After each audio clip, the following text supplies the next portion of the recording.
Assalamualaikum warahmatullahi wabarakatuh. Perkenalkan, nama saya Solihatun, NIM 2020410076, Prodi Agroteknologi B, Fakultas Pertanian Universitas Muria Kudus. Di sini saya akan menjawab pertanyaan atau ujian akhir dari nomor 1, yaitu jelaskan pola bentuk gabungan terikat. Tuliskan kembali bentuk gabungan terikat berikut ini: adi plus kuasa, catur plus tunggal, dwi plus warna, ekstra plus kurikuler, kontrak plus revolusi, purna plus wirawa, sabta plus krida, sub plus bagian. Jawabannya yaitu salah satu unsur pembentuk gabungan kata adalah bentuk terikat yang tidak mandiri sebagai kata tetapi memiliki arti penuh. Bentuk terikat seperti ini juga disebut unsur gabungan. Unsur ini hanya muncul jika disertai oleh unsur gabungan lain yang berupa kata dasar. Bentuk terikat tersebut ditulis serangkai dengan kata dasar yang mengikutinya. Contohnya yaitu adi plus kuasa menjadi adi kuasa dan katanya itu digabung. Catur plus tunggal menjadi catur tunggal. Dwi plus warna menjadi dwi warna. Ekstra plus kurikuler menjadi ekstra kurikuler. Kontrak plus revolusi menjadi kontrak revolusi. Purna plus wirawan menjadi purna wirawan. Sabta plus krida menjadi sabta krida. Sub plus bagian menjadi sub bagian. Nomor 2. Jelaskan perbedaan bentuk penalaran dedukatif dan bentuk penalaran induktif. Berikan contoh penerapannya. Jawabannya yaitu penalaran dedukatif adalah kesimpulan yang ditarik dari sebuah pernyataan umum yang lazim disebut premis mayor atau PM dan sebuah pernyataan khusus yang lazim disebut premis minor atau PM. Contohnya yaitu PM, semua dokter tulisannya jelek. PM, ayah saya adalah seorang dokter, jadi ayah saya tulisannya jelek. Penalaran induktif adalah berdasarkan bukti-bukti khusus atau spesifik ke umum untuk membuat kesimpulan. Contohnya, pengamatan, di puncak hawanya dingin, di daerah Batu hawanya dingin, di kawasan Lembang hawanya juga dingin. Kesimpulan, daerah yang letaknya tinggi atau dataran tinggi hawanya akan dingin. Nomor 3 yaitu jelaskan dan berikan contoh transkripsi dan transliterasi. Jawaban, transliterasi merupakan penyalinan dengan mengganti suatu huruf ke huruf lain atau dapat disebut ahli aksara. Contohnya, min qabli. Transkripsi merupakan penyalinan huruf yang disesuaikan dengan lafal atau disebut juga ahli bunyi. Contohnya, min qabli. Nomor 4. Jelaskan penomoran bagian karangan berikut ini. Perbaikilah jika menurut Anda masih ada penulisan yang salah. A. Program usaha. 1. Tahapan persiapan program. 1. Penerimaan warga belajar. 1. 2. Pemilihan penyelenggara. 1. 3. Pemilihan ketua kejar usaha. 1. 3. Musyawarah. 1. 2. Ditunjuk. Jawabannya yaitu sistem penomoran dengan angka Arab menggunakan sistem digital. Angka terakhir dalam sistem digital tidak diberikan titik. A. Program usaha. 1. Tahapan persiapan program. 1.1. Penerimaan warga belajar. 1.2. Pemilihan penyelenggara. 1.3. Pemilihan ketua kejar usaha. 1.3.1. Musyawarah. 1.3.2. Ditunjuk. Nomor 5. Jelaskan cara penulisan gelar akademik yang benar. Kemudian jawab soal berikut ini. Jika masih salah, penulisannya segera diperbaiki. 1. Bayu Maharani S.S. 2. RM Pratama, M.M. 3. Dr. Irfai Faturrahman SPD MPD. 4. Dr. Andes Muhammad Kanzunuddin MPD. 5. Profesor Dr. Ahmad Ulin Nuha MPD. Jawaban, Penulisan gelar akademik atau nama orang diikuti oleh tanda titik. Penulisan gelar akademik yang dituliskan di belakang nama orang didahului oleh tanda koma, sedangkan singkatan nama tidak didahului tanda koma. 1. Bayu Maharani S.S menjadi Bayu Maharani, S.S. 2.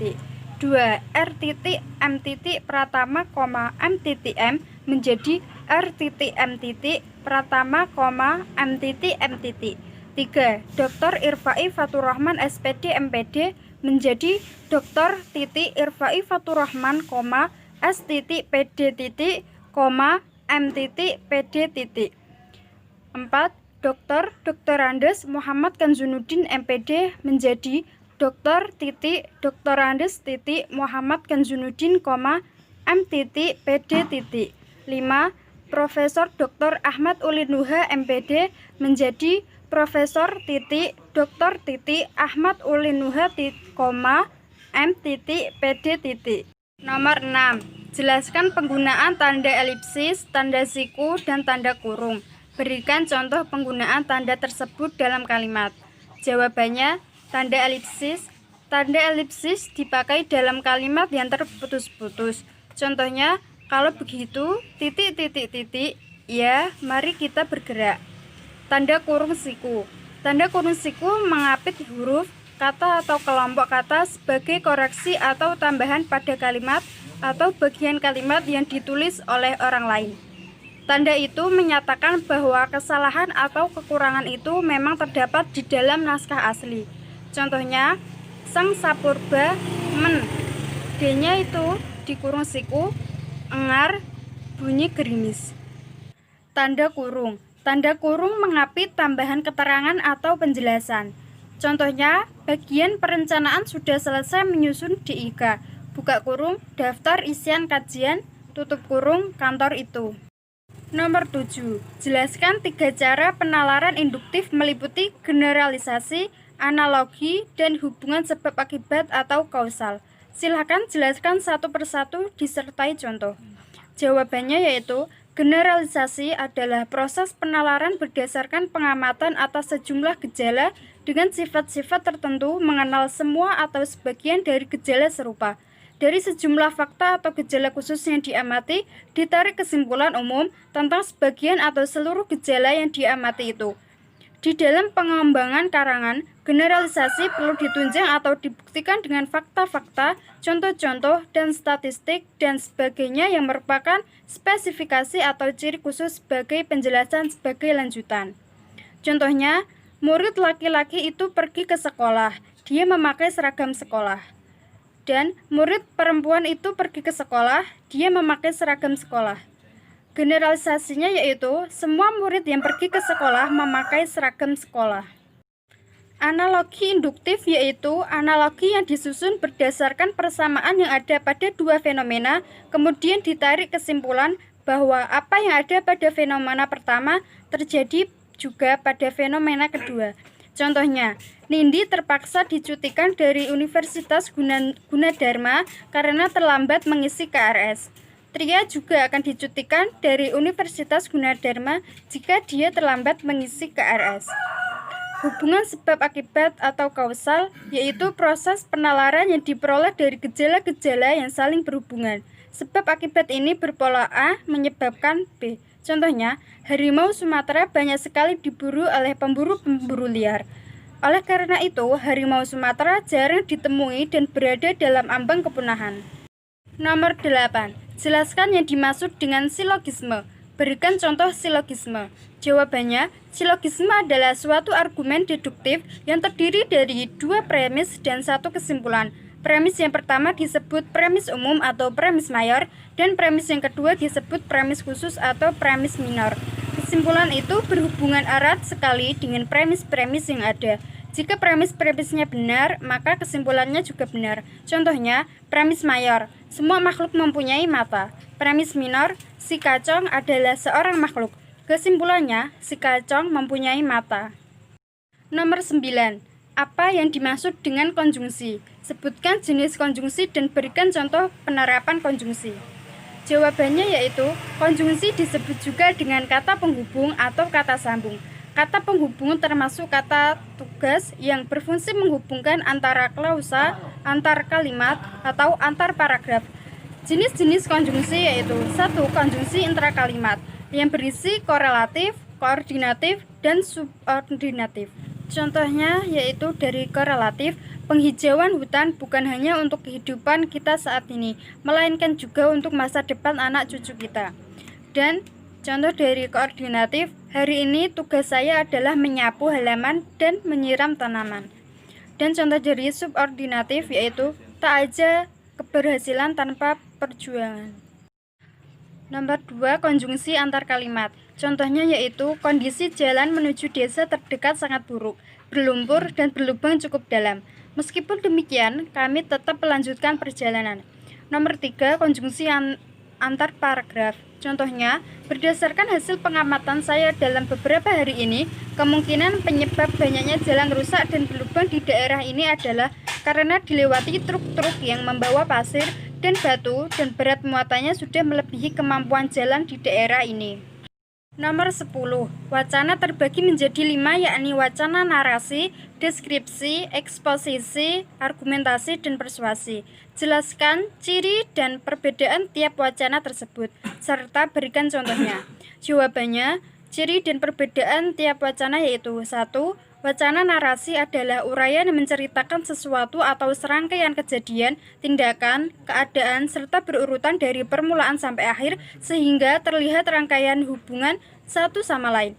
Bahasanya berupa paparan yang gayanya bersifat naratif. Contohnya biografi, kisah, roman, novel, dan cerpen. 2. Deskripsi adalah suatu karangan atau uraian yang berusaha menggambarkan suatu masalah yang seolah-olah masalah tersebut di depan mata pembaca secara konkret. Contohnya, peristiwa runtuhnya gedung yang dilengkapi dengan gambaran lahiriah gedung itu, sebab-sebab keruntuhan, letak gedung, arsitekturnya, bagian mana yang runtuh, dan sebagainya. 3. Eksposisi adalah suatu karangan yang menjelaskan pokok masalah disertai dengan fakta-fakta. Tujuannya agar para pembaca memahami dan bertambah pengetahuannya terhadap masalah yang diungkapkan. Contohnya, artikel-artikel dalam surat kabar atau majalah dan tulisan-tulisan ilmiah. Yang keempat adalah argumentasi berisikan pendapat atau gagasan mengenai suatu hal dengan pembuktian-pembuktian untuk mempengaruhi pembaca agar mengubah sikap mereka dan menyesuaikan dengan sikap penulis. Ciri-ciri argumen adalah mengandung kebenaran dan pembuktian yang kuat, menggunakan bahasa denotatif, analisis rasional alasan kuat, dan bertujuan supaya pembaca menerima pendapatnya. Contohnya, kampanye pemilihan umum, tulisan-tulisan tentang alasan pengangkatan, pemberitahuan, dan pengangkatan seseorang. 5. Persuasi adalah karangan yang isinya bertujuan membujuk, merayu, atau mengajak pihak pembaca agar mengikuti apa yang dikehendaki oleh pihak penulis. Contohnya, uraian tentang penawaran jenis obat, kosmetik, atau jenis produk lain. Demikian penjelasan jawaban dari saya. Jika ada tutur kata atau sikap yang kurang berkenan, saya mohon maaf. Wabillahi taufik wal hidayah. Wassalamualaikum warahmatullahi wabarakatuh.